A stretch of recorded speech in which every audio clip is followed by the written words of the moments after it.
Morning, Agent at Engine Carbon Clean. We've got a Mercedes CLA200. This is a 2017 model. It's only got 33,000 on the clock and it's already got EGR issues. Insufficient flow codes coming up on this one intermittently.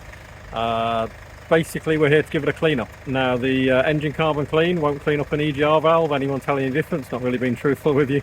It's great for back of a turbo, combustion chamber, injector tips, piston cylinders, cats. It's not going to clean an EGR or an inlet manifold. It's too cold. What we're doing here today is cleaning up the source of the dirt. So if we think about this one, for example, this has got 222,000 on the clock. It's only ever had a dart of top quality fuel.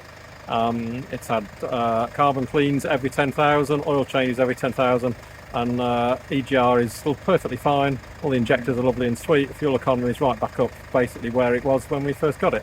This one, however, it's doing short trips, and the EGR is already struggling because of the amount of rubbish that's in there. So we're getting the front end clean up. If the EGR issues keep persisting, he's going to have to get that taken off and cleaned manually or replaced if there's a fault with it. But otherwise, this one in desperate need of a clean. Cleaned it up now, so just 33,000 on the clock and already got EGR problems, whereas we think about this one. 222,000, all in the service of doing engine carbon cleans for you customers, and EGR is perfectly fine with this one still.